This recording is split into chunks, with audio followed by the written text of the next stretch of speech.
Good morning. All right, I hope everybody got a decent night's sleep or a good night's sleep and is ready for a great day today. Before getting into what we'll be doing inside this building today, I want to start by acknowledging what's happening outside this building today. As we've got hundreds of thousands of people in Washington, D.C., and likely millions around the country with over 800 sister marches planned. This could be the single biggest day of action in memory. So we want to start by recognizing that, and while that action is inspiring, also to acknowledge that it's rooted in senseless tragedy.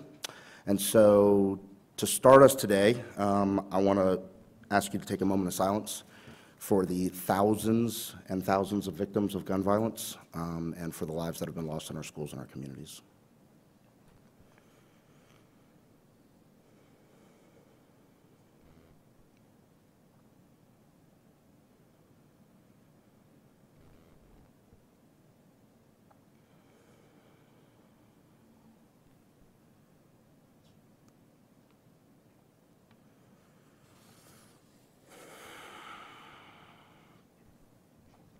Thank you.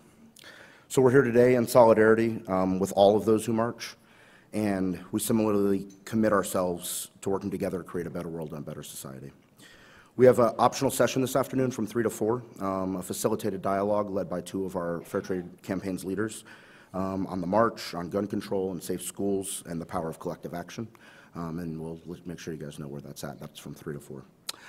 So, to get things going for our day, we wanted to make sure before we plot our path forward that we take a moment to look back. The last several years, we've focused on building our work at the regional level. So we have 4 formal Fair Trade Campaign's regional networks staffed by fellows and volunteer leadership teams to support our work going on in some of the areas of the country where we have the most active concentration of campaigns. So, if you are here from our Southwest region, make some noise. All right. If you are here from our relatively brand new Great Lakes region, let us hear it. All right. And how about the Northeast? Is the Northeast in the house?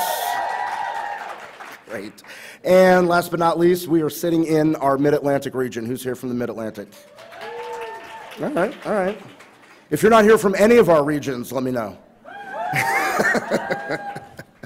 All right. So we have a lot to celebrate since the last time we were all together at the national level. And in 2017, we saw a lot of milestones. So our last national conference was 5 years ago. It was just fair trade towns and fair trade colleges and universities because fair trade congregations didn't exist.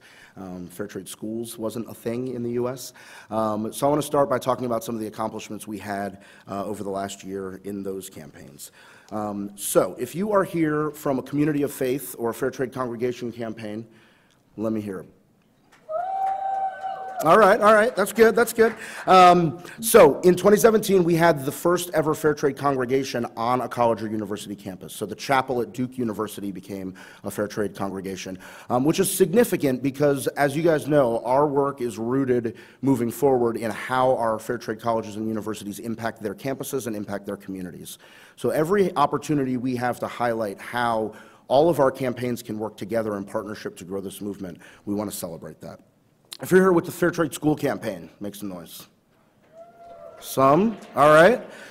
Fair trade schools have gotten us into some new states, and probably more so than any other campaign type over the last few years. We've seen new campaigns in states that we've never had activity in before. Places like Arkansas, last year in South Carolina, Emerald High School became the first fair trade campaign of any type in the state of South Carolina. And right here across the river in Virginia, James River High School became the first fair trade school in Virginia. They're there, all right. All right, now if you're here with a fair trade town or fair trade city coalition, make some noise. All right, in 2017, Houston, Texas, the 4th biggest city in the country, became a fair trade town. That effort was led by an incredible anti-trafficking organization, and they passed one of the strongest fair trade policies that is linked to products or services that could be tied to human trafficking of any city in the country. That joined with the New York City Fair Trade Coalition, Fair Trade Los Angeles, Chicago Fair Trade, and Fair Trade Philadelphia, means we have well-organized, active fair trade advocacy organizations in the 5 biggest cities in the country. That's 19 million people live in cities, just those 5 cities. Where they're learning about fair trade.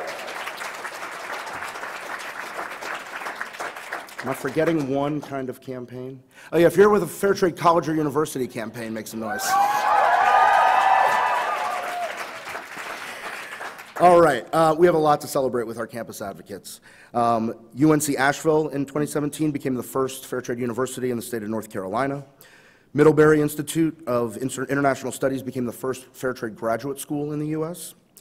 UCLA enjoyed being the largest Fair Trade university in the country for about 16 months, until Texas A&M University in September became the largest fair trade university in the country, and maybe until Arizona State, which is the largest university in the U.S., has launched a campaign and is working to become the largest fair trade university and to take that title away from Texas A&M. And just a couple weeks ago, University of Wisconsin-Fond du Lac became the 3rd fair trade university in the University of Wisconsin system. And the University of Wisconsin-Oshkosh was the first fair trade university in the country. So as we, again, see the importance of our college and university work, not just from the impact that those campaigns and efforts have in their communities, but also how we can grow this movement through systems, through large campuses. We just kind of launched that strategy formally in the last 14 months, and we're already seeing a lot of success, so we're really excited about that.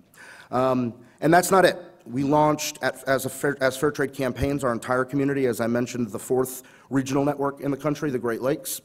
That is no small effort, and our commitment is to make sure that all of our regions have the support that they need. So if you are here as a leadership team member of any of our regional networks, can you stand up real quick? All right. And our fellows, can you stand up as well? Stay up, stay standing, stay standing. All right, so these are the folks that are on the ground that are supporting all of the work that you're doing all over the country. So let's give them a round of applause and thanks.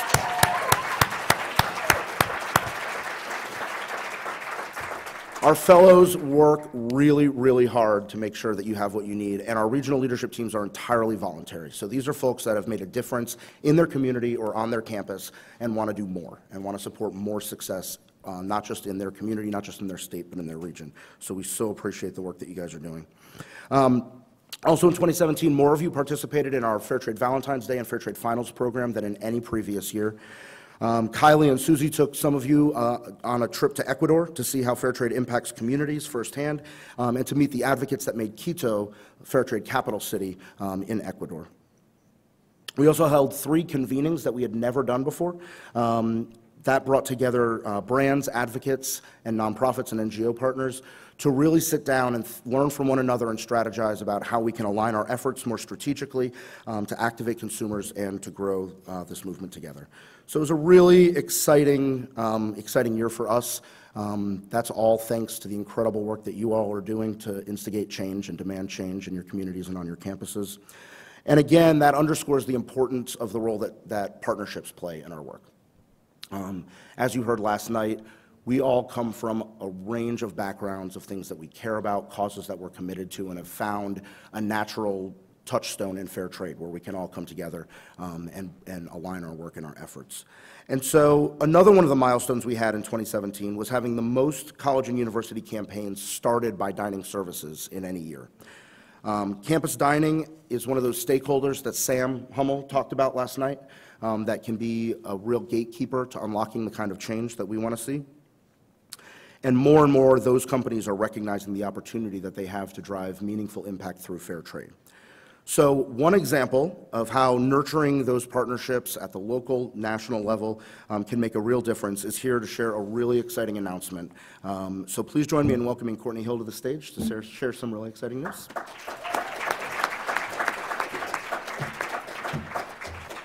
Good morning.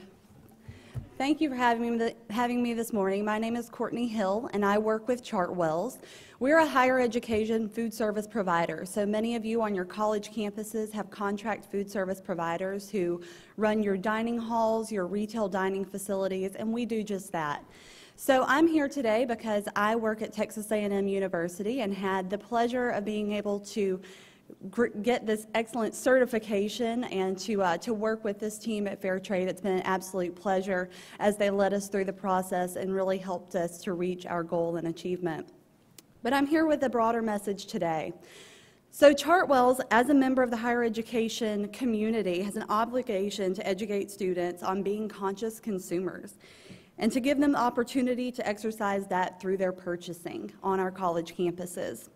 So Chartwells proudly announces our dedication to purchasing and serving fair trade coffee and tea in our 280 partner campuses across the country starting in fall of 2018.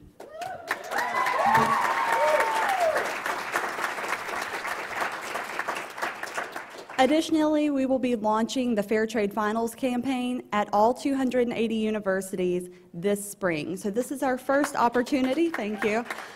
This is our first opportunity to introduce fair trade to our campuses, and while many of them already source and offer the products, it's really important that we tell the story behind them. So this is when we start educating both our internal team so that we can be the storytellers to our external audience. We're really proud to partner with this excellent cause. We thank you for the work and advocacy, and we appreciate your support as we move forward in this initiative.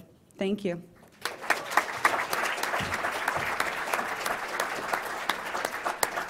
Thank you, Courtney, and thank you for your work and advocacy and leadership on campus and also at Chartwells. So again, we want fair trade to be the default everywhere. We want people to have to ask for not fair trade, not have to ask for fair trade. And when partners like this make that kind of a move and that kind of a decision, we're really excited about that. We're really excited about the relationship and the work and partnership we've done with all of the major food service providers, and expect to see more and more announcements like this coming down the pike. So, before I introduce our speakers, our keynotes this morning, I want to start off with just a few housekeeping logistics and some things for you guys to keep in mind. First off, you've only been in this room so far this weekend. This is not the only room that you will be in all weekend. So, as you're thinking about where you're going for your breakout sessions, I just want to make sure you guys knew where those are. If you are going to a session in Salon A and B, that's right on the other side of this door. You need to just go out the back and loop around, and the entrance is over there. If you're in Salon C, you can go right through that side door. It's in the back on my right. D and E, similarly, are on the other side of that wall, and again, you need to go out and around. Conference room 5-6, which is where that facilitated discussion about the march will be today, is just across the hall from D and E. We kept everything really close because our schedule is packed. We wanted to provide as much content as we possibly could for you guys. So please know where you're heading next so we can start sessions on time. Speakers and presenters, please be mindful of starting and ending on time so we can make sure that we get all the great sessions in today that we want to get.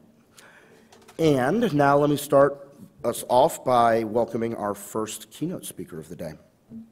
Paul Rice is the founder, president, and CEO of Fairtrade USA, an internationally acclaimed social enterprise and the leading certifier of fair trade products in the U.S. He launched the organization in 1998 after 11 years organizing farming cooperatives in the highlands of Nicaragua. He founded and led the country's first fair trade coffee export co-op, which introduced him to the transformative power of market-based approaches to sustainable development. I can say, having had the opportunity to travel in Nicaragua with Paul and visit those communities, that I can attest to the transformative impact that they've made through the power of fair trade. It's an amazing thing to see firsthand, as those of you who had a chance to go with Kylie and Susie in Ecuador can attest. Paul believes that business can be a major force in social and environmental change, creating shared value and sustainability with profitability.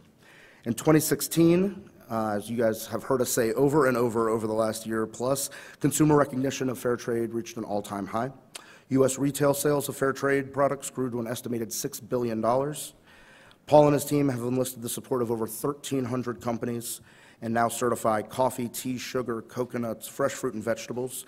And most recently, Fairtrade USA has begun certifying apparel and home goods to improve working conditions and incomes for factory workers, as well as farms in the U.S. and fisheries. Since its launch, Fairtrade USA and its partners have generated almost $500 million in additional income for farmers and workers in more than 70 countries across the world. And Paul's been honored for his work by Ashoka, the Schwab Foundation for Social Entrepreneurship, four-time winner of Fast Company Magazine's Social Capitalist of the Year, named to Ethisphere's 100 Most Influential in Business Ethics, was a finalist for Entrepreneur Magazine's Entrepreneur of the Year, as well as the Skoll Award for Social Entrepreneurship. And Paul has spoken at the World Economic Forum, the Clinton Global Initiative, Skoll World Forum, TEDx, numerous conferences and events, and to top all of that off, now gets to add the Fair Trade Campaign's National Conference to the list. So please welcome Paul Rice.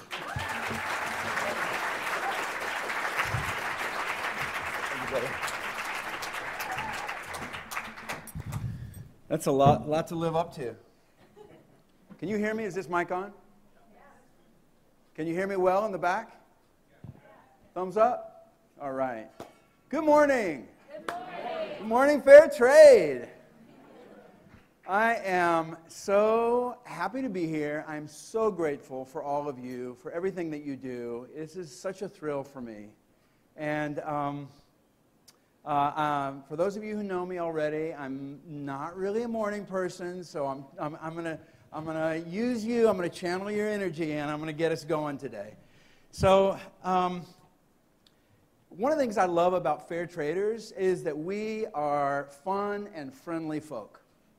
We're fun and friendly folks. So in the spirit of being friendly, I want each of you to turn to your neighbor to the right and to the left and say good morning and introduce yourself if you haven't already.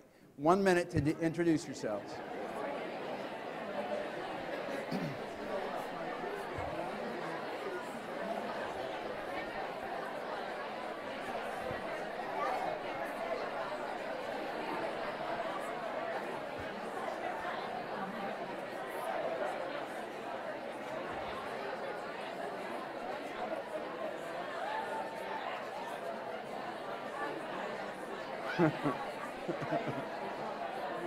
All right. All right.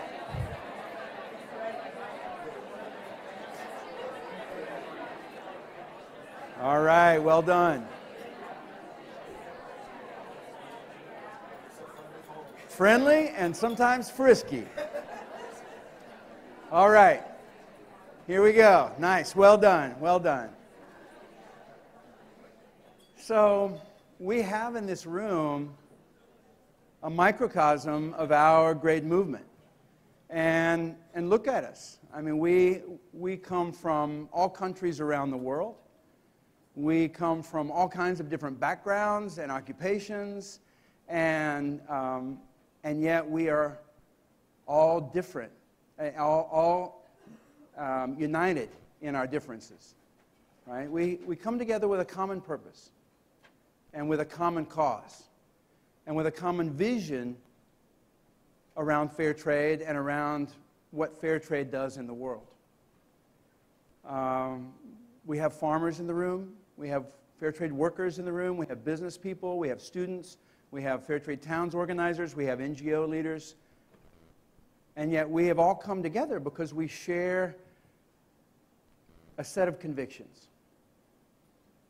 One of those convictions is we believe that the world's problems have solutions. We believe that even huge problems like poverty and climate change and injustice and inequality, that these problems have solutions. We refuse to resign ourselves to these problems. We believe there are solutions. Second, we believe business has a role to play in those solutions. We sure know that business has had a role to play in the problems themselves, but we believe business can be a force for good. And thirdly, we all believe that we can make a difference, that what we do matters, that we have a choice. And we choose to raise our hand. We choose to ask the hard questions. We choose to educate. We choose to organize. We choose to act. And in that belief in the difference that each of us can make, we are united. And so, in our diversity, we are strong because of this common vision. And that's our superpower, right? We're everyday heroes here. And our superpower is that we know we can make a difference. So if you believe you can make a difference, make some noise.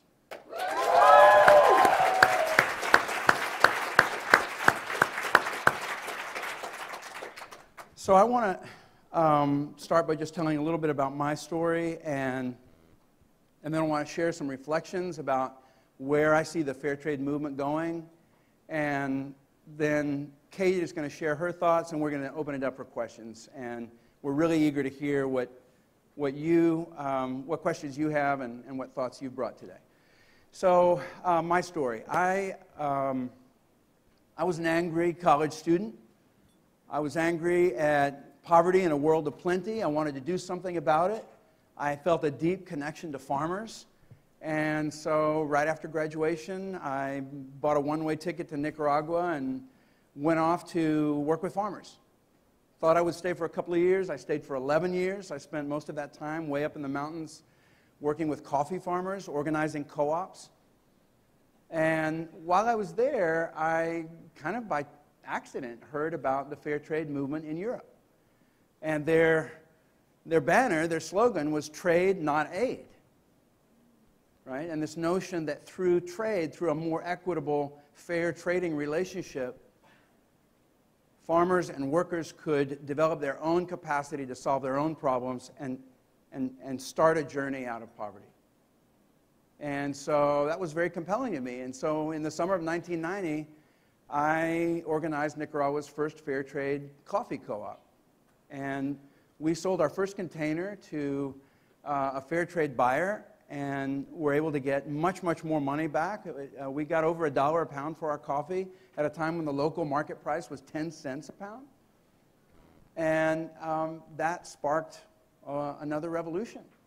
Over the next couple of years, we organized 3,000 families all over northern Nicaragua who came together to process their coffee and export it direct to fair trade buyers in Europe, throughout Europe. And that enabled so much more money to come back to our communities. We were able to do things that otherwise simply would not have been possible. We dug wells. We brought clean drinking water into our communities for the first time. We set up scholarship programs to send kids to high school. Now, high school in Nicaragua, high school in most of the world is free. But in Nicaragua at that time, to go to high school, you had to wear a uniform, and you had to have shoes on your feet. And uniforms and shoes aren't free. And so our scholarship program was aimed at making sure that kids had shoes and uniforms and books and backpacks so they could go to school. And so a whole generation of youth were able to go on to high school and college thanks to fair trade buyers who were buying our coffee. We ran health programs. We set up lending programs for women entrepreneurs in villages to set up their own businesses and develop economic independence through their own efforts. We developed the first organic training program in the country, and about half of our farmers went organic.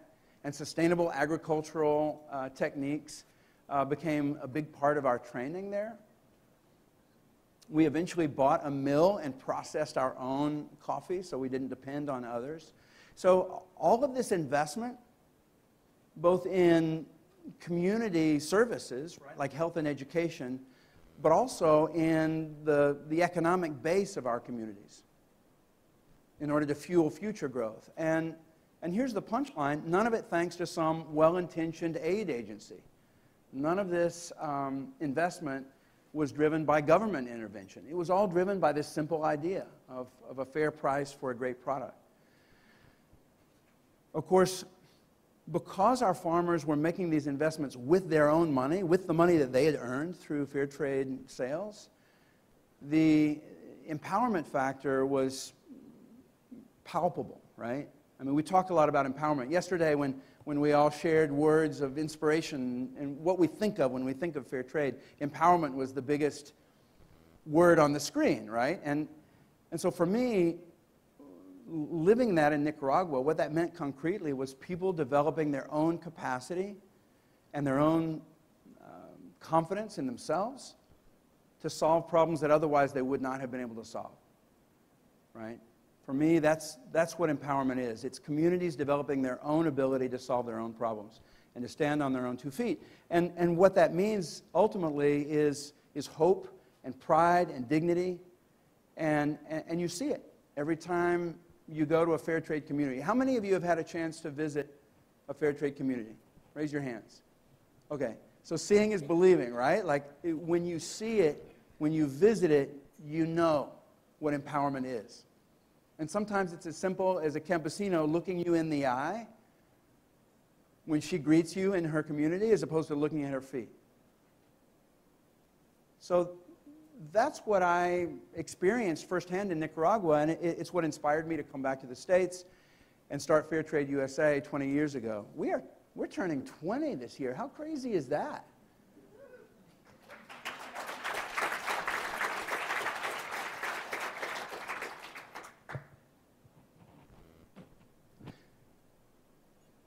For me, the reason why I stayed in fair trade, the reason why I think I'll be a fair trader for the rest of my life, is it's all about impact. It's that simple. Fair trade works. The impact of fair trade is clear, and every time we go to see it, we see it again. And there are producers here today who will share their stories with you. And that, for me, is what keeps me here to this day.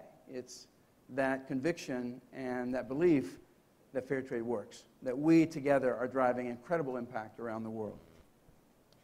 So let me talk for just a second about Fair Trade USA. Billy shared some numbers. Fair Trade USA is the leading certifier of fair trade products here in the United States today. We're turning 20 this year. We not only audit and certify products and label them so that consumers know when they see a product that product comes from farmers and workers who had a better deal. We also are deeply engaged in activating consumers. We have training programs and capacity building programs for producers. And so we see our role really as trying to catalyze change within the broader fair trade movement and essentially being a hub for this great network and this great movement that we're all a part of. We're a nonprofit organization. We're small, but we've been able to catalyze pretty interesting growth over the last 20 years. So today, about 1,300 companies are buying and selling fair trade products here in the U.S. alone. As Billy mentioned, estimated sales of fair trade products were about $6 billion in 2016. And that's driven largely by the rise of consumer awareness and consumers' increasing appetite for products that make a difference, for products that reflect our values. So 67% consumer awareness of the Fair Trade Certified label. About 20% of American adults, so around 40 million people, report buying fair trade products now. 40 million people.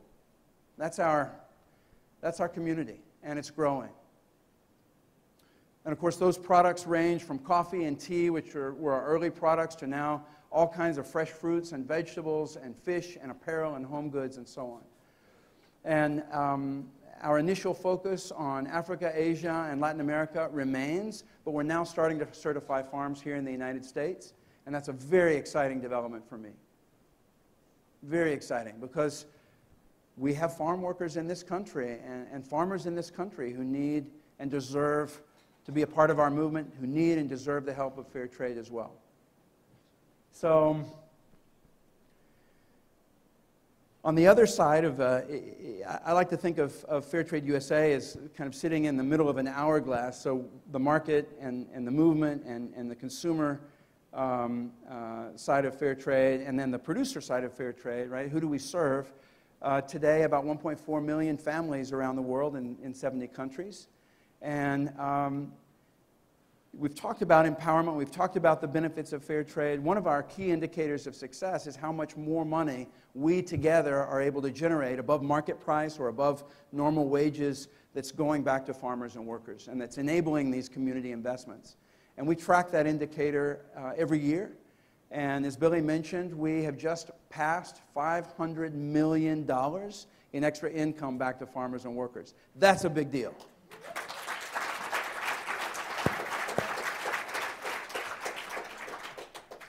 So that's a big deal, and yet I would say most days, to me, it feels like we're just getting started, right? We have only to read World Bank and UN data on poverty around the world. 2 billion people living on $2 a day, and we're working with 1.5 million families. So, yeah, we have a lot to be proud of, and we have a lot of work to do still. So, if that's the last 20 years, what's ahead? What's the next 20 years for the fair trade movement?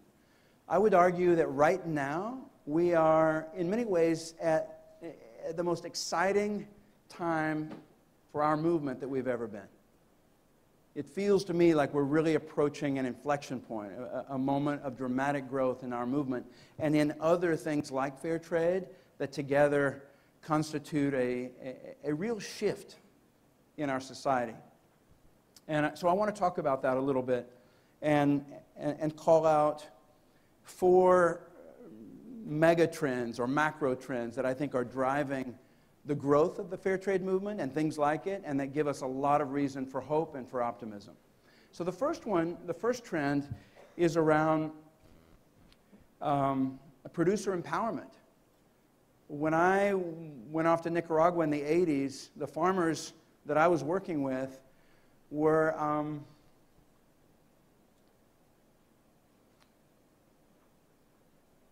largely waiting for someone else to help.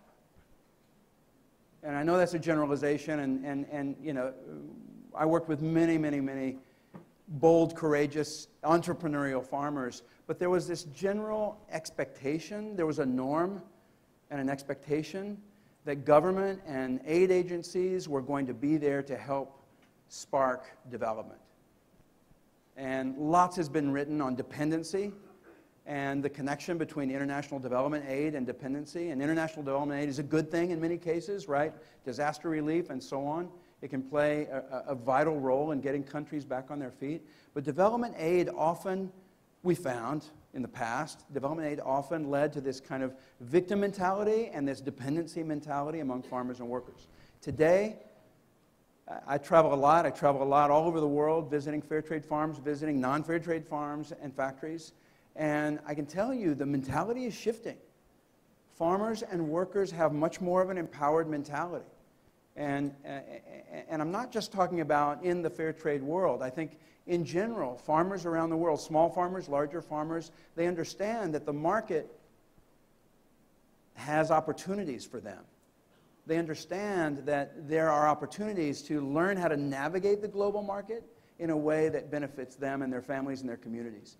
And so I see a much bigger appetite in the farming community in particular around the world to develop skills, to develop market access, to develop access to capital, and to kind of do it themselves. I was recently in Costa Rica visiting co-ops and large farms there. I had a chance to visit Cope Tarrasu, which is one of the largest fair trade coffee co-ops in the world. Has anyone here visited Cope Tarrasu in Costa Rica? So Cope Tarrasu is a co-op of now about 5,000 small family farmers, typically, so very typical of fair trade, right? 3, 4, 5 acres of land each. They have been around as a co-op now for more than 50 years. For more than 50 years. They've been fair trade certified for about 13 or 14 years. And this is actually really interesting that often fair trade supports and kind of turbocharges organizations of farmers and workers that have already been in existence. And that was definitely the case with Cope Tarrasu. The CEO of Cope Tarrasu is a dear friend of ours, Carlos Vargas. Carlos was born on a coffee farm. At age 19, he became the youngest CEO of a coffee co-op in Costa Rica and led the co-op in his community. And now, many years later, he's the CEO of one of the largest, most successful groups in the country. Cope Tarrasu, if you visit it and look around, you wouldn't know that it's a farmer-owned co-op. I mean, it is a very professional, well-capitalized business They have fantastic infrastructure. They produce great quality coffee. They have training programs for their farmers. It's a very impressive operation. And it reflects that entrepreneurial energy that I'm speaking to, this shift in the growing community, in the farmer community, towards a more entrepreneurial and business-like, can-do mentality. One of the things that impressed me so much about this last visit to Tarrasu is they talked to us about immigrant labor, which obviously is a topic very relevant in this country today. They, in that region of Costa Rica, they use migrant labor from both Nicaragua and Panama for their harvest season. And Tarrasu has decided that it's in their interest not just to look out after the small farm owners that are members of the co-op, but to really invest in the farm labor population that makes it all possible as well. So they have invested in housing for migrant farm workers. They've created kind of a receiving center in the local town so that when migrants first arrive, they have a place to stay until they find the farm that they're going to work on. Tarrasu has been lobbying the government to provide health insurance for migrant workers. So they're really leaning in with so much kindness and compassion and care for a population that is an integral part of their community and an integral part of their economy. And it just struck me in stark contrast to the farm labor conversation in this country and the immigrant labor conversation in this country. We have a lot to learn from what organizations like Copi Tarrasu are doing. And so for me, that's kind of another illustration of this new mentality among farmers. Not only this entrepreneurial, can-do, let's ride the market to benefit ourselves mentality, but also how can we do right by others that are not part of our immediate constituency, perhaps, but who deserve to be included in the benefits of fair trade and included in the benefits of our operation. So I would say that's the first macro trend, a more empowered producer community. Second macro trend, conscious capitalism. Conscious capitalism. 20 years ago, crazy idea. Capitalists didn't care. Capitalists only cared about profits. Today, that clearly is shifting. The landscape is shifting. And I'm not saying all companies, not even most companies, right?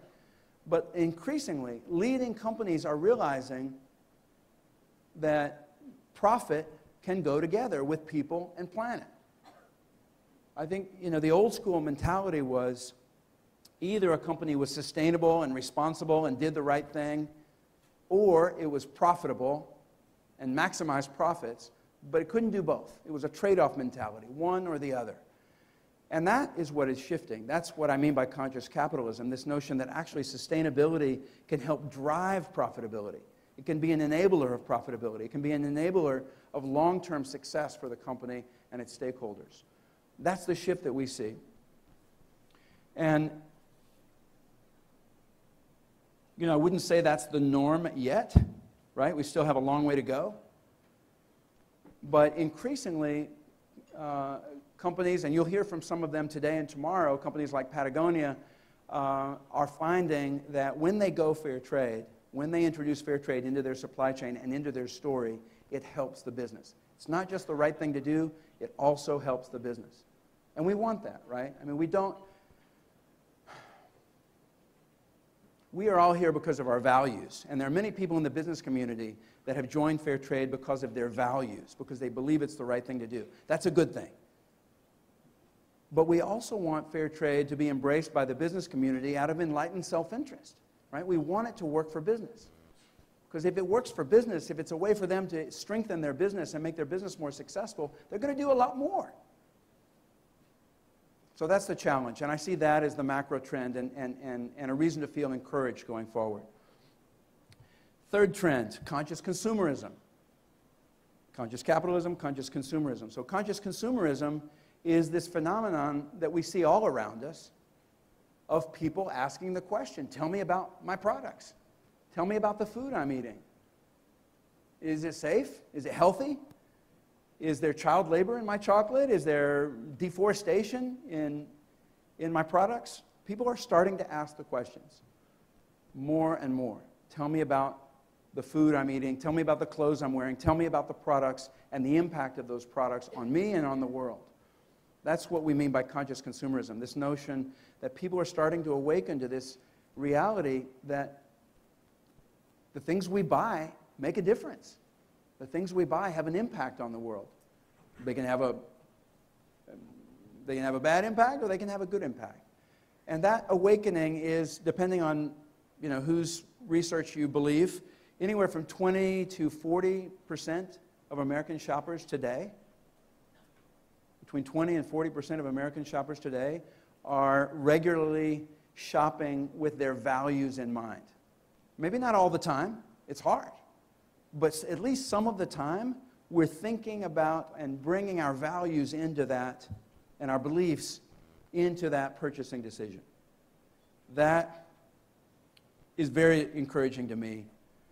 And if you look at the research around millennials and Gen Z, this is the new normal. This is the future, where we expect companies to do the right thing, where we expect companies to take care of the supply chain, where we expect that there's not going to be child labor or slave labor or bad practices in our products.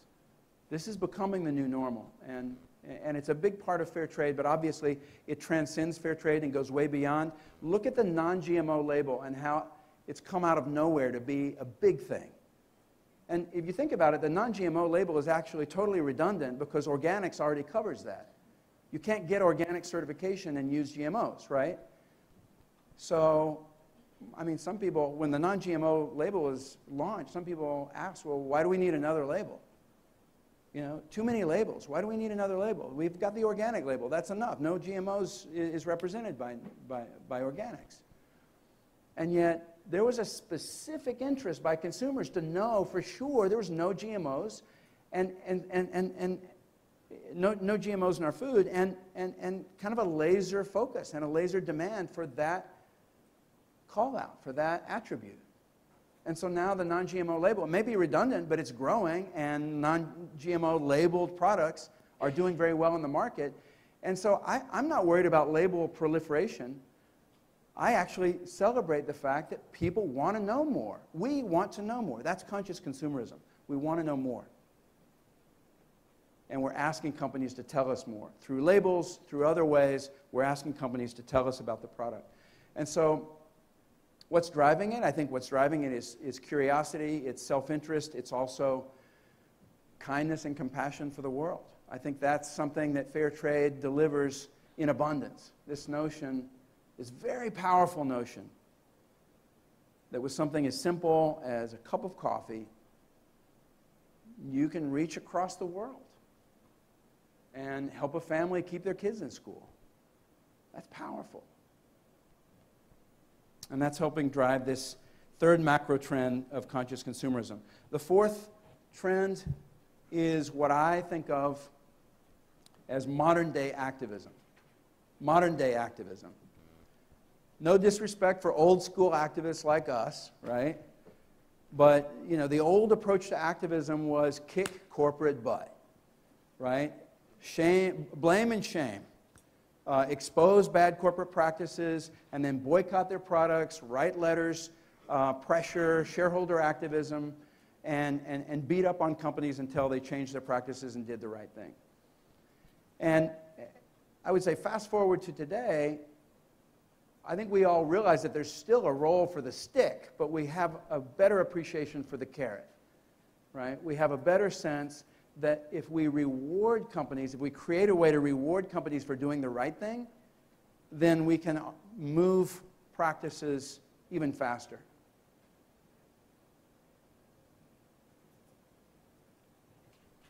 Carrot and stick. So I want to tell, to finish up, I want to tell a carrot and stick story. And there's so many right in this room, but Billy was mentioning UCLA, and I want to talk about UCLA for a minute, because I think UCLA is a great case study of this modern day activism. So I don't want to embarrass anyone, but is UCLA in the house? Is Emma Finn and Chris Hunter, Isabel Havens? Where's UCLA? Raise your hands, y'all. All right, UCLA's in the house. Give it up for UCLA.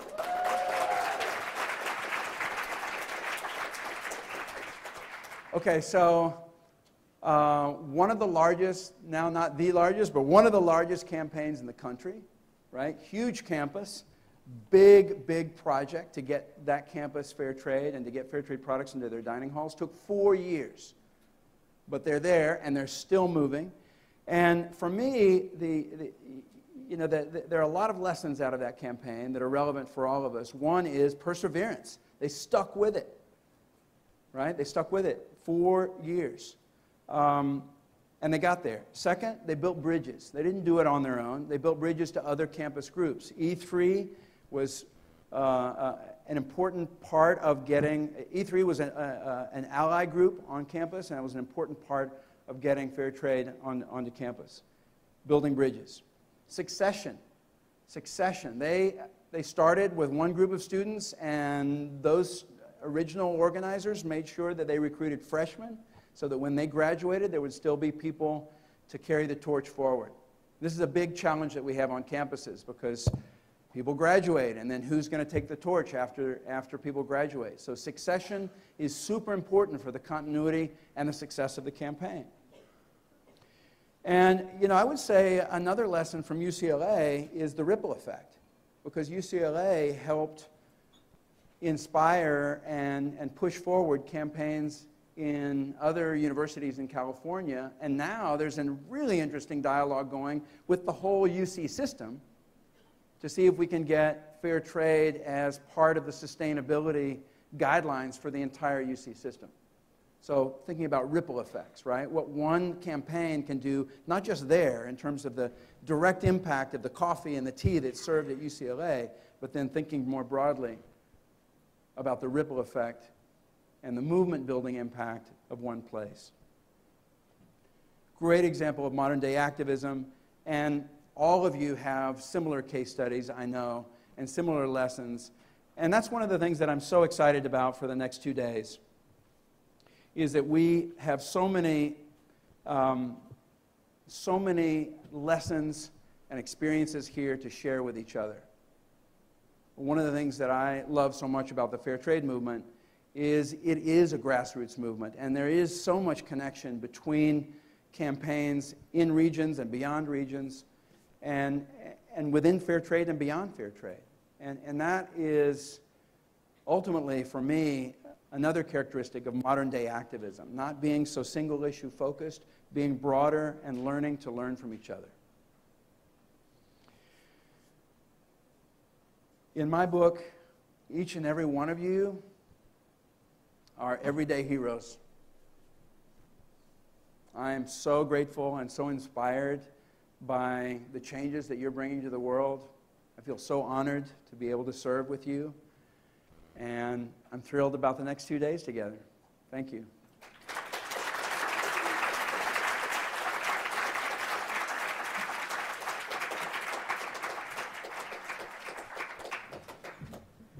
Thank you, Paul.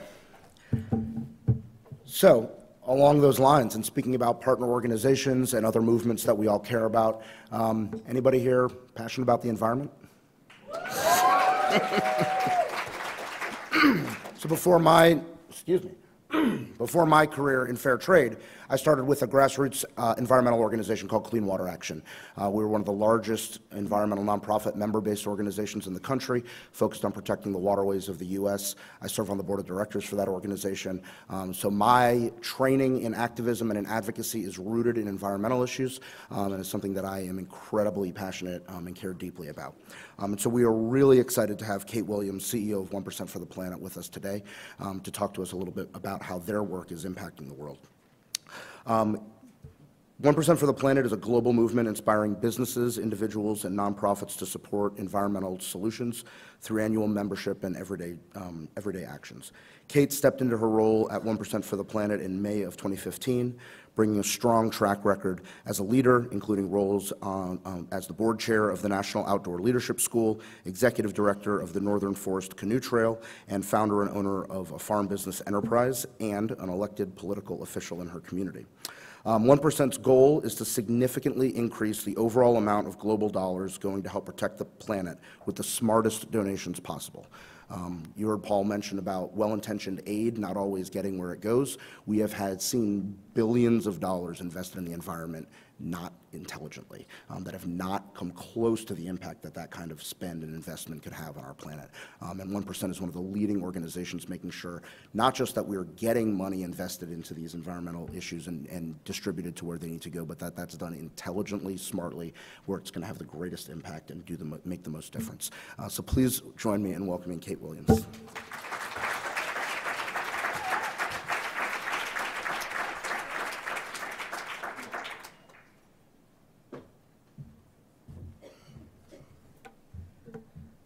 All right. Hi, everyone. I'm so psyched to be here, and really great to just feel the energy that is in the room. I was not able to be here last night, but I hear it was really great, and certainly great to get to follow Paul with all that he had to share. And I'm actually going to start by bringing us down a little bit. So I'm going to talk about the problem that we face, and then we'll move up from there. So we'll get started in that way. And Billy, thanks for the great intro that spares me having to go into 1% for the Planet details. But so basically, I'm going to start with the problem. My purpose is I want to talk about the sort of theory and practice of change that I believe in, and that is the core of 1% for the Planet, and that I really think is the core of how movements like fair trade, like 1% for the Planet, are critical to creating change in our world. So it starts with the problem and really being clear about what is the problem that we're trying to solve. And 1% for the Planet is focused on, as Billy said, the fact that there's insufficient funds and often not very well placed funds going to environmental issues. So currently in the US, our big problem is that only 3% of our total philanthropic dollars are going to environmental issues. And I suspect that all of you have an awareness of the fact that 3% doesn't really match the urgency or scale of the environmental issues that need funding to address them. So what's going on? Why is that? I think many of us have heard about the many environmental issues, but yet the dollars are not really following that. Why are we not giving? Where is what's the gap? I'm sure that many of you have, been concerned when you've heard about toxins in water sources, or when you learn about the last white rhino dying, or when you learn about, read news about global warming disproportionately affecting those who are least able to do anything about it and who had the least to contribute to it in the first place. So why is it that we know about issues, but yet the systems are not supporting those issues or addressing those issues? So there's two key factors that we've sort of identified that seem to need our attention. And one is that in this day and age, we have sort of too much information and data. We get sort of bombarded with a lot of information about white rhinos, about climate change, about, water issues.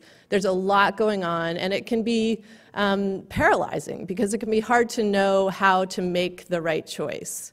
It can be hard to know what information to pay attention to, how to feel like what we're doing, what our government is doing, is allocated in the right ways. And so sometimes, then we don't act, we don't do anything, or we orient towards something that we know we can do more easily or more clearly and see an impact. And that's not, I don't say that critically of any of you or certainly of us. It's a real challenge. It's hard to figure out what to do and what's the right thing to do. There's also a lack of leadership and helping us to find clarity. I think certainly over the last 18 months we've seen that in the in the U.S. And that's a challenge, but we've also, it's been a factor for a while. There are a lot of competing voices, and again, some of this is just part of sort of the human endeavor. There are a lot of competing voices saying, do this, do that, and it can be hard. And so I think finding that clarity is one of the challenges. So let's see if I get this right. So, so I think figuring out how to, get to greater clarity, find our way through the different issues is a really important way that we solve the problem. So my own career and sort of personal journey has essentially been focused on figuring out how do we get to greater clarity, how do we address these important issues. So I'm going to also share a little bit of my story and my journey and how I got here and how that has helped me to begin to see the ways that we can move toward a solution. So I basically had a pivotal mountain and a pivotal valley experience. So my pivotal mountain experience was when I was 18 years old, right before I went to college. I had an amazing opportunity to spend a month in Wyoming in the mountains. And sometimes, and you don't always get this, but sometimes you have a moment where my life will not be the same again. And I remember standing on a mountain. It was not this mountain. Unfortunately, my little Polaroid photos didn't translate well into a slide, so just picked another beautiful mountain. But I had this realization that I loved it, and I think that that's really important. I felt this deep love for this place, and for the beauty of this place, and for the health of this place. And I also loved how I felt out there. I felt strong. I felt like I was able to take action. I felt things that I knew in that moment, and I still kind of look back a little amazed. I knew in that moment that those were important things to feel, to carry forward, that would change my life. So I also had this sort of kind of integrating moment where I realized that I couldn't take what I loved for granted, and that in some way what I did after that in college and in my work needed to be committed to caring for the place that had been the source of this experience for me and that I knew was the source of so much that was important to the health of our country and our planet. So fortunately, part of what I liked about the Wyoming mountains and what I felt in them was tenacity, because it definitely took some tenacity after that to really carry that forward. And so then the valley moment happened as I was sort of doing what I figured out as my work to carry forward that peak experience of caring for the mountains and caring for wild places. So my valley moment happened when I was leading outdoor trips at a school in New Mexico, where I lived for 10 years, leading outdoor trips, because I really decided that helping more people to develop those connections, to develop that love of place, was one of the most important things that I could do to spark change in our world. And on one trip, a student who was from one of the nearby pueblos, we were sharing stories. She said, oh, well, this land that we're on was formerly the ancestral lands of my Pueblo people, which we now no longer have access to, in the traditional ways. And that really struck me. I had studied Native American history in college. I knew these issues intellectually, but having this moment on the land of having one of my students tell me, and she wasn't saying it in a angry way, but just factually, it was a loss. And really, experiencing that loss with her really, in a great way, made my understanding of caring for the land much more complex. And that complexity, I think, is a really important part of the environmental movement and of certainly how it's evolving today, but certainly in my own journey, it helped me to really think in a more complex and integrated way about the many issues that come together on the ground, literally. So what I'm going to focus on now is how these experiences, how having the opportunity to love place, to understand that place is complex, have really been part of my journey and have led me to where I am today with 1% for the Planet, and have led me to think a lot about how do we address this problem of the challenges of supporting those things that we care about.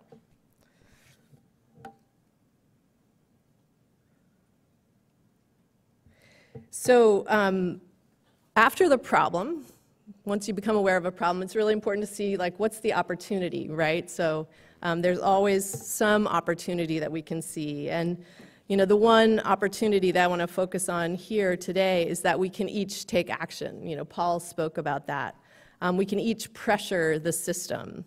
We can become the leaders, the visionaries, the galvanizing change makers. And I think when we, you know, see that little bitty 3% of total philanthropy number, and, you know, driven by, you know, sometimes the paralysis that we feel, I think it's really important to remember we don't have to become the system ourselves. We need to do our part within it. We can take action. We can be the leaders. So the opportunity is that with our dollars, with our social posts, with our everyday choices, we can create the clarity we seek. We can become the leaders that we need. And as consumers, and that's a lot of what we focus on at 1% for the Planet, as consumers, we know that we can do better and we can pressure our brands to respond in the ways that create change. So I thought this was an appropriate slide to include for this group. So the opportunity is there. You know, we know we can take action, but still, like, what do you do? And so the solution is when we bring an opportunity to life, when we make it happen. And a really effective solution is when we aggregate our individual acts of seizing the opportunity and we create a movement that drives change. So what we're seeing with Fair Trade and with 1% for the Planet and with other networks, and there are fortunately many awesome networks out there creating this really beautiful, complex global movement of intersecting initiatives. And so what we're seeing is really significant active engagement from individuals and businesses and nonprofits who are stepping forward to create this movement. So at 1% for the Planet, we engage businesses and individuals in annual commitments and everyday actions, as Billy so rightly said. And in the last 15 to 18 months, we've seen enormous engagement. There's been, you know, really a groundswell of awareness of this, like, oh, okay, we have to take action. It's on us. And that has been growing, and, you know, as Paul was saying, for 20 years, Fair Trade has been doing really powerful movement. But I think in the last, you know, 18 months, we've really seen a much greater awareness of the need for the private sector to act. So in 2017 alone, 1% for the Planet brought on more than 570 new business members. So these are business members who are stepping forward and saying, we're going to commit 1% of our annual sales, so it's not profits, it's sales, to give back to environmental causes. So that's super significant. It's a really big number. And we also brought on 200 new members. And this was a new program. We created an individual membership program. So people, myself included, can say, hey, I'm going to take 1% of my salary every year, and I'm going to commit to learning how to give that back in the smartest and most impactful way. So lots happening in the last 18 months, and it's really, really powerful to see. And it does speak to the trends that are going on in terms of that conscious consumerism that Paul was mentioning. So I want to share some of the, and I'm going to come back to these stories, actually, I think. I want to share some of the data that really supports what consumers are sort of doing and how they're changing in terms of what their expectations are in the marketplace. So the facts that you see here are pretty significant. 92% of consumers say that they have a more positive image of a company when that company supports social or environmental issues. 92%. 33% of consumers are now choosing to buy from brands, and I think that's your 20 to 40%. Really significant number. And then some additional facts that are just super interesting and I think very powerful and really speak to the power of individuals coming together and taking action. So Gen Z, you know, the younger generation, sees their wallets as the primary ways to get involved in CSR and community sustainability efforts. And 9 in 10, and it's actually 91%, so more than 9 in 10, say they would buy a product with a social or environmental benefit if it's a credible commitment. And I think that's really important, and that speaks to the significant importance of fair trade, of 1% for the Planet, of these certifications, because I think, you know, consumers don't just want to think that their products are making a difference. And when I say consumers, I mean that's all of us. we don't want to just think, well, maybe it's good. We want to know. We want to trust that it's good. So that credible commitment makes a huge difference. And then this second fact here on the slide, I think, is really important too, because that speaks to the opportunity, the potential market opportunity. So based on this demand from consumers, and based on analysis of this, there's a greater than $1 trillion market still out there for companies to move into, associated with that consumer interest in these, in the incredible environmental commitments.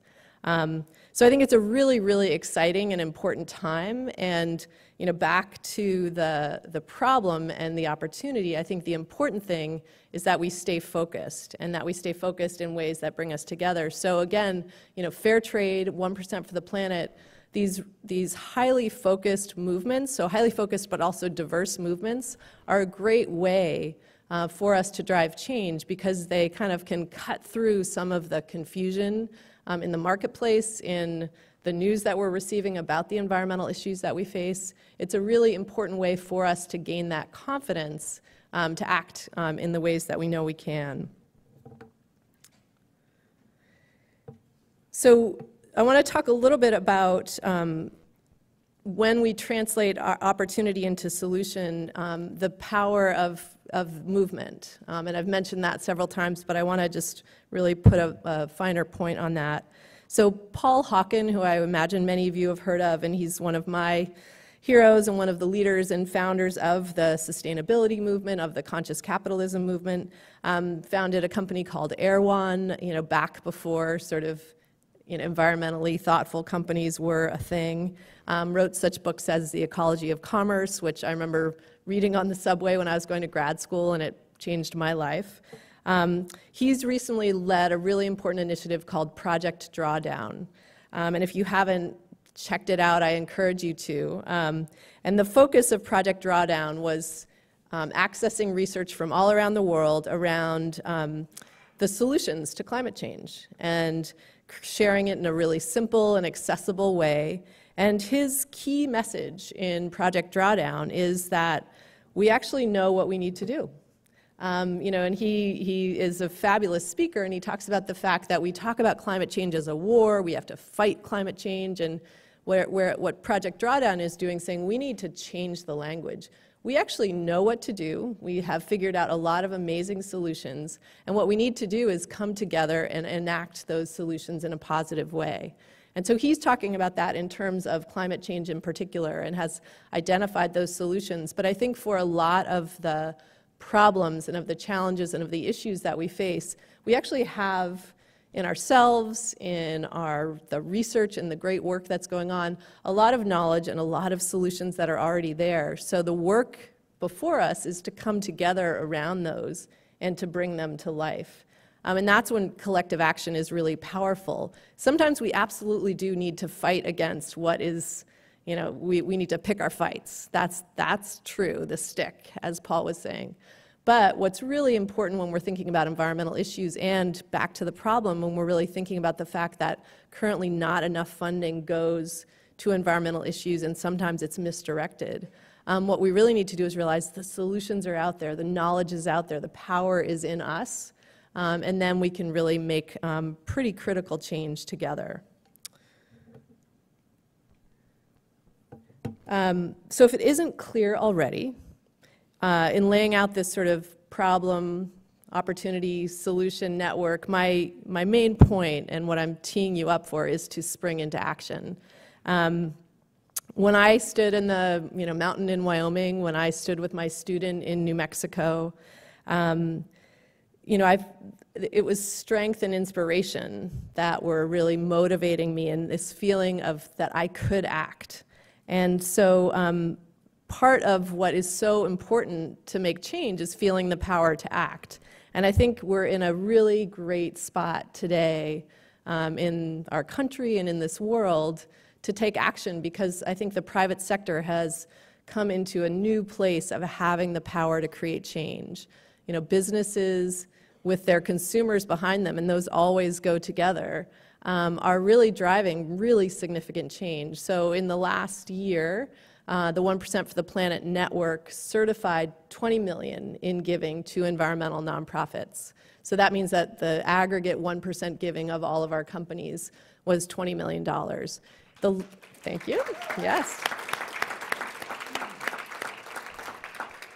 And over the lifetime of 1% for the Planet, we've given $175 million. And we're really psyched about that, so thank you for the applause. And like, you know, my approach is to think that is so not enough. Like, we have got so far to go. And I don't say that in a negative way. I don't say that in a, you know, that's something we need to fight against. More that I'm aware that we can do so much more because, you know, we have people just stepping forward. We have 570 new members in the last year. You know, we have all of us here who can choose to, you know, make purchases. If you look at the amazing products that are out there with a Fair Trade logo, in many cases with a Fair Trade and a 1% for the Planet logo, with, you know, the many different ways that companies are investing in truly driving solutions, you know, we have power every single day in those choices that we make, and then there are many choices beyond that. So you can take action with your dollars. Just, you know, think about, pick one product and you make a difference. And you guys, you're all over that. So that I don't need to go into that in any great detail. You can also decide to make an annual commitment. So, you know, 1% for the Planet facilitates annual commitments, and that's one way that you can structure your giving. And I will say, I made the decision last year to become a 1% individual member, and I've always given back, but it was a very interesting sort of psychology to make a commitment. So I encourage you to just try that on for size. I'm not proselytizing and saying, please join. I just realized for me, the learning experience of stepping from, you know, I'll see what I can give this year to I'm committing in my plan for this year to make this amount of giving was really profound and interesting for me and made me, you know, think more deeply about my giving, which I was kind of surprised by because I had thought I was pretty thoughtful already. And then you can also invite someone else to join. I think that that's a really important thing to remember is the power of invitation. You have learned a lot. You're sitting here because you have made a commitment. You're sitting here because you've taken action in a really important way at some level in your life. And for others around you who are not here, they may not have figured out how to do that. They may still be feeling, you know, caught in the problem. They may still be feeling like, oh, there's a lot going on. I don't know if I should do this or do that. And so I think, you know, inviting people to engage is a really powerful opportunity that we all have, and it's part of how we build this movement. So I'll wrap up here because we're psyched to have some questions for all of you. But I think what I would want to leave you with is that, you know, we have some hard problems for sure. You know, there are big issues. You know, we have not enacted all the solutions that exist for climate change.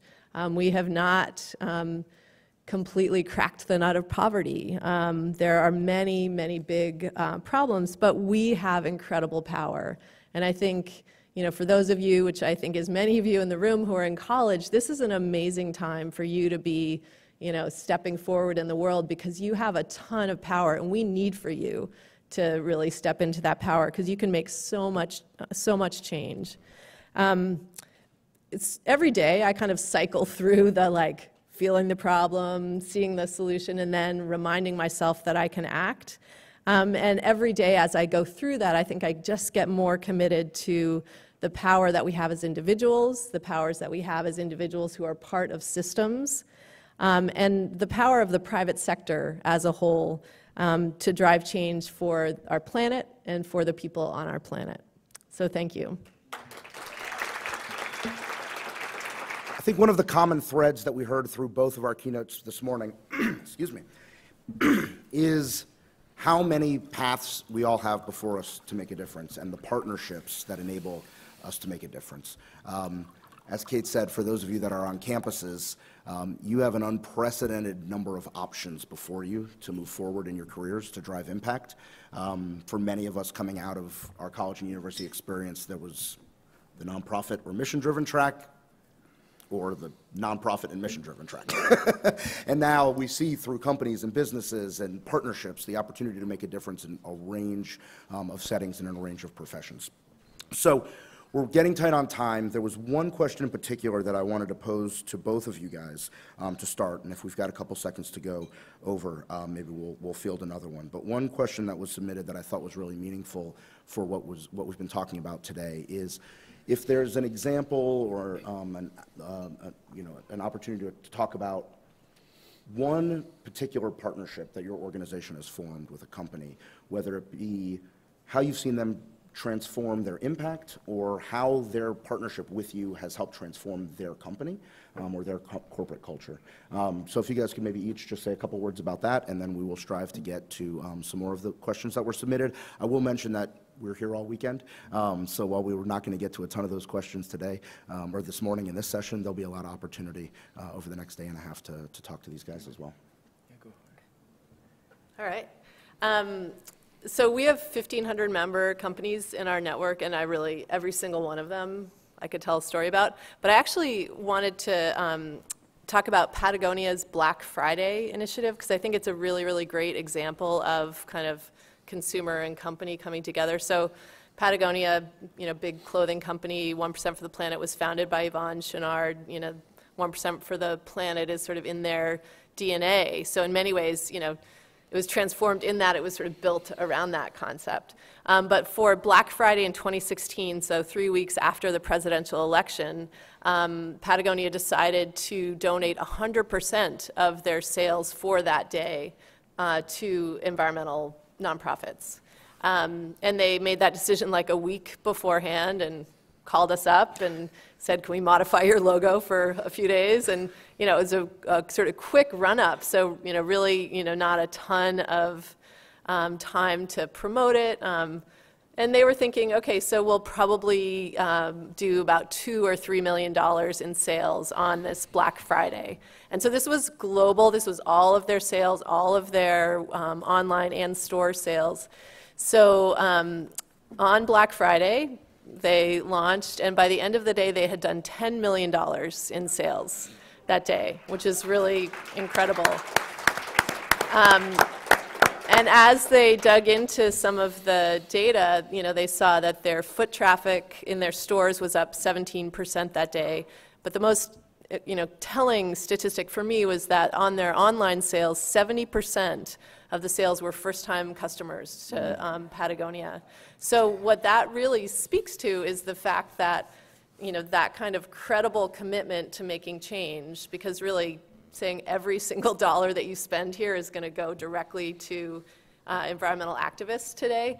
70% of the people who acted online, and that was where the majority of the sales were entirely new to Patagonia. So that story to me is super powerful, and it's been great to see other companies in our network now have days where they have allocated a greater amount of their sales for those particular periods to giving, and have had similarly strong responses.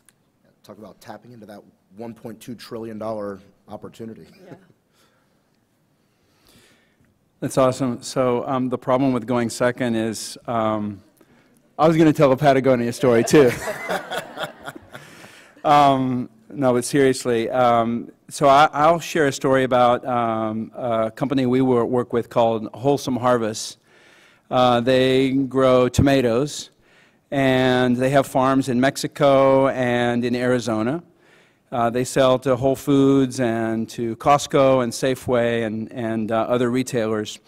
And Wholesome is a great example of kind of this new space that we're in of fair trade producers who are also fair trade brands, right? So Wholesome produces fair trade tomatoes, right? They are a fair trade producer. They're certified, and they have to meet that high bar for their workers in terms of working conditions and wages and environmental stewardship. But at the same time, they also live in the marketplace, and they're building the market for fair trade products as they go. So Wholesome's farms in Mexico have been in fair trade for roughly 5 years. The one in Arizona was the first fair trade farm that we certified here in the United States, year before last. They're up to roughly 50% of their total products now being sold as fair trade, and that in turn is generating over $700,000 a year in fair trade premiums that are managed by their workers. And I know one of the questions that we had was, well, how do you know that that works? How do you know that the workers are actually empowered to decide how that money is spent? Well, the way we know is because we go and we talk to the workers and we audit them every year. And in those fair trade audits, we actually have conversations with management and with workers around how the premiums are used. So one of the things I love about Wholesome's story from a worker perspective is all the great stuff that they've done with their money, right? So they bought a school bus to make sure that kids can get to the nearest town on time and get to school. They've invested in building a store in their local community so that there are affordable products for all of the workers and their families and the surrounding community. They built a computer center so that their kids could go after school and learn digital skills. They built a soccer field. They built a soccer field in the center of town and gave the town a heart, as one of the workers put it. And this, for me, was actually a kind of a surprise moment when we went to visit this town and to see the impact. You know, one of the conversations from management was, we didn't really understand why the workers chose to spend their money on a soccer field. It seemed like, you know, kind of a nice to have, but not necessarily an essential part of community development. And yet what the workers told us was, no, by building a soccer field, we gave our community a heart. We gave our community a place where everyone could go. We gave ourselves a way to keep our kids out of harm's way. And the soccer field is like the center of town now. It's a big deal, and it's a big source of pride for the workers and for the broader community. So we talk about grassroots worker-empowered development, and that's a great example of how workers are making choices that we might not make, but they have a logic. They have a logic and they have a real impact. So I love the Wholesome story, not just from the worker perspective and the impact that it's having, but also from the perspective of management. Because what the management of Wholesome is finding is that because of fair trade, workers are staying. Right? This is a real problem in agriculture, right? There's a lot of migrant labor. Workers come in, they work one season, you recruit them, you train them, and then the next season they go somewhere else. So retention is really important to the success of a business. And as you might guess, Wholesome is finding that on their fair trade farms, they're able to retain workers. The workers come back year after year. They want to work there. Their productivity is higher. Their quality is higher. So there's a real value proposition in the business itself. It's not just about helping workers' lives, it's also about making Wholesome as a business more successful. And of course, on the other side, Wholesome is able to tell a powerful story which is leading not just Whole Foods, but now Costco and other retailers to say, yes, we too want fair trade tomatoes. So I think that's a great case study of what we were talking about earlier, of conscious capitalism, where companies are finding that doing fair trade isn't just about helping workers and doing the right thing from a values perspective. It's also about strong, viable business. Great.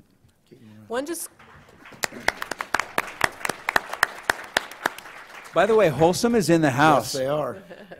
Give it up for Wholesome.